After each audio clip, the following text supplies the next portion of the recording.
Hello అండి, welcome to vintage spices. ఈరోజు నేను సూపర్గా సింపుల్గా ఉండే ఎగ్ కర్రీ చేస్తున్నా. చాలా తక్కువ ఇంగ్రీడియంట్స్తో నా స్టైల్లో చేస్తున్నానండి. వీడియోని ఎక్కడ స్కిప్ చేయకుండా లాస్ట్ వరకు చూడండి. లాస్ట్లో స్మాల్ టిప్ కూడా చెప్తాను, సీక్రెట్ టిప్.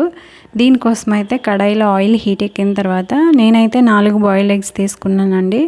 వీటిని వీడియోలో చూపిస్తున్న విధంగా చిన్న చిన్న ఘాట్లు పెట్టుకొని చిటికెడు పసుపు వేసుకొని నీట్గా ఫ్రై చేసుకోవాలండి. ఎగ్స్ అనేవి ఫ్రై చేసుకున్న ఎగ్స్ని తీసి పక్కన పెట్టుకొని అదే ప్యాన్లో అవసరం అనుకుంటే కొంచెం ఆయిల్ యాడ్ చేసుకొని 1/2 స్పూన్ జీలకర్ర వేసుకొని జీలకర్ర అనేది చిటపటలాడిన తర్వాత సన్నగా కట్ చేసుకున్న ఆనియన్స్ వేసుకోవాలండి. ఆనియన్స్ని ఎంత వీలైతే అంత సన్నగా కట్ చేసుకోవాలండి. అప్పుడే మనకి గ్రేవీ బాగుంటుంది.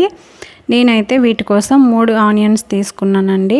ఈ ఆనియన్స్ని కలర్ చేంజ్ అయ్యేంత వరకు కలుపుతూ ఫ్రై చేసుకోవాలి. చూడండి, మంచిగా ఫ్రై అయ్యాయి కదా. ఇప్పుడు ఇందులో 1.5 స్పూన్ అల్లం వెల్లుల్లి పేస్ట్ వేసి పచ్చివాసన పోయేంత వరకు ఫ్రై చేసుకోవాలి. కలుపుతూ మంచిగా ఫ్రై అయింది కదా. ఇందులోనే సన్నగా కట్ చేసుకున్న టమాటా ముక్కలు వేసుకొని బాగా కలిపి మూత పెట్టి మెత్తగా మగ్గించుకోవాలండి.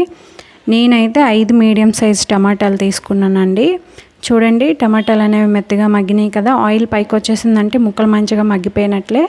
వీటిని వీడియోలో చూపిస్తున్న విధంగా మెత్తగా స్మాష్ చేసుకోవాలండి. అప్పుడే మనకి గ్రేవీ పర్ఫెక్ట్గా ఉంటుంది, టేస్ట్ కూడా బాగుంటుంది.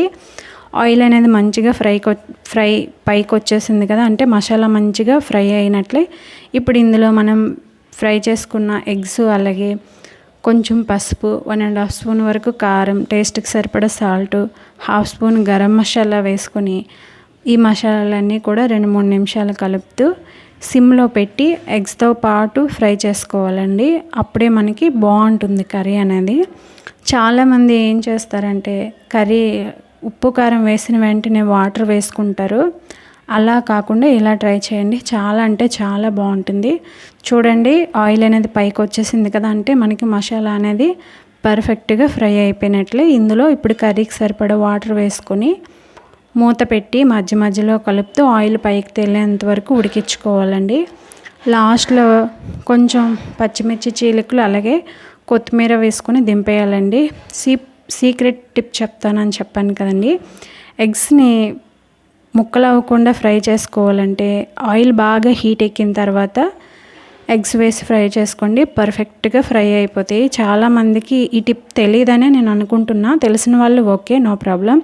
అలాగే కొంచెం కోకోనట్ మిల్క్ ఉంటే వేసుకోండి. ఈ కర్రీలో చాలా బాగుంటుంది, టేస్ట్ అనేది రిచ్ ఫ్లేవర్ వస్తుందండి.